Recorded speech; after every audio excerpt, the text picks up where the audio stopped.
glasses flew off.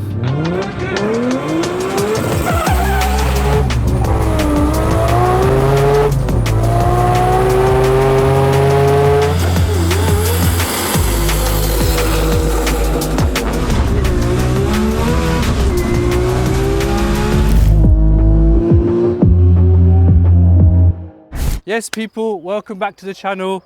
We are on a drag strip and we have two R34 GTRs behind me. The internet said my H-pattern manual wasn't fast enough, so I went and bought an R34 GTR with a sequential gearbox, well over 1,000 horsepower. Come on, let's see what happens. So, on the drag strip, as you know, on Officially Gas, we had a few nibbly little problems with the car.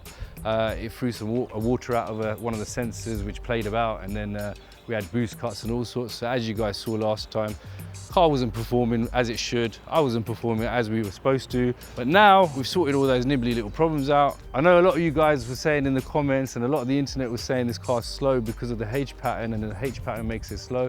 So let's see, if my car talks to me, let's see what we can do today. We're gonna go down the quarter mile. Let's see what sort of times we can get. And then we're gonna get the big boy out, the red Sequential that's built in Japan, as you guys already know. So it's gonna be interesting to see what it does. So straight after this one, we'll be up with the red one.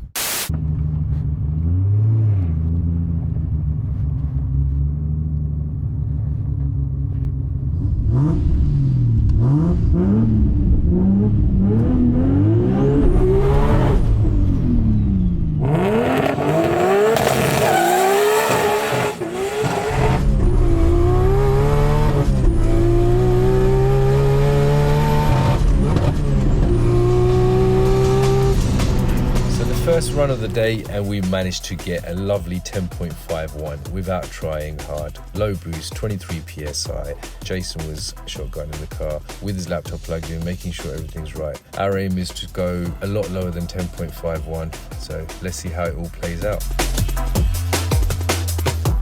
Right, we've got Marco with us today, riding shotgun. Is it the first time in a GTR or first time in a fast GTR? First time in a fast GTR. Okay, so first time in a fast GTR, so what do we do? We basically say...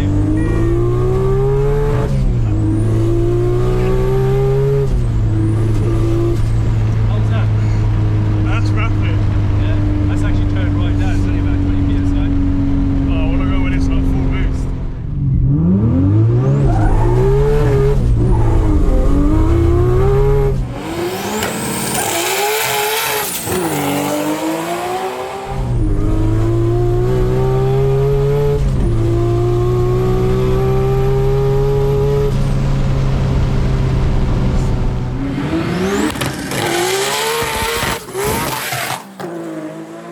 So we went out for a little run just to kind of do a pull and see how it was, and we had a boost cut at like 7,000 revs in third gear. Straight away we checked the logs, it was coming back to the cherry sensor. With the kit we've got, the top trigger kit sensor, we changed that early days when we built the car. We actually modified it because they have a common issue with them. We're messing about with it to see if we can get it to work. If not, we're gonna have to try and source a cherry sensor for the bottom, even though we put one in 3 days ago.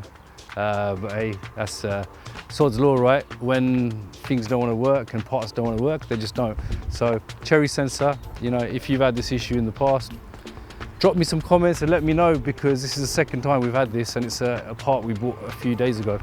Crazy, on the drag strip, and that cherry sensor doesn't want to play ball. It's hot, so it's obviously, I think it's the heat that's obviously let it down. But it is what it is. If not, we'll do a couple of sends up to 7,000 revs. But yeah, let's go.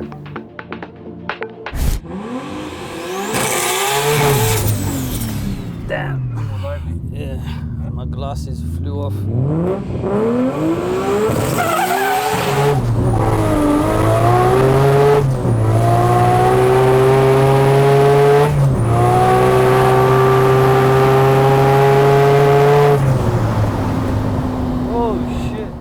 So off we were again, back in business, only to find out that we have another problem.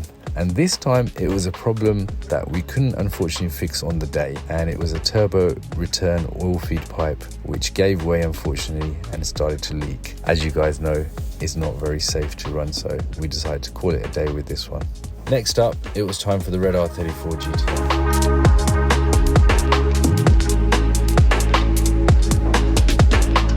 So behind me, as you can see, we're just changing over the wheels on the red one. We had the decent tyres, road use tyres on there. And now we've got some kind of drag tyres. They're a little bit old, so but it means that we can kind of send the car a little bit more, maybe do a burnout before we send it because it's switchable to rear wheel drive.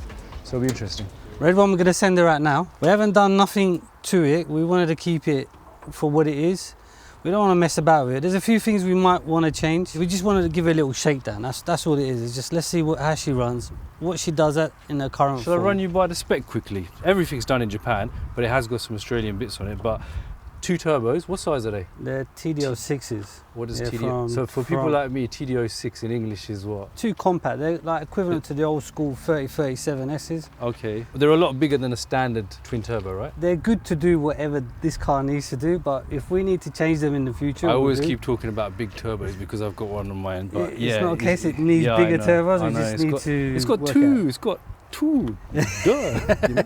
This was redone again, if I'm right. Was it 2010? This car? I think so. Yeah. Yeah, this car was rebuilt again in 2010. So you can see that they've stuck a Hypertune inlet on there or throttle body on there. It looks like he's running 1300cc injectors, which doesn't really make sense on paperwork, on what the power it was showing on the Japanese videos. Again, we should be getting it on a dyno once we've dialed it in a little bit. And just once we make sure it's all running right, we'll probably get it on a dyno and see what kind of power it actually makes. We have no idea what the power's going to be. We're just going to run it today, and we're just going to send it down the quarter mile. And we're not going to go like a maximum thing, but we just want to get a rough idea about what it does. He needs to get the feel for it, basically. That's all it is. He just needs to get the feel for the car and then just get it ready.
So guys, tell me what you thought, sequential or manual? Manual H pattern or sequential? I've still got a soft spot for that H pattern.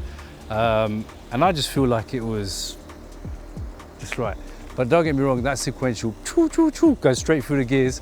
I did like that too, but obviously with more power, that was obviously at wastegate pressure, 20 odd PSI, there's loads more in it. So if you like that today, you're gonna see it in action next time when it comes out. Still a few nibbly bits, a few things to do to my one.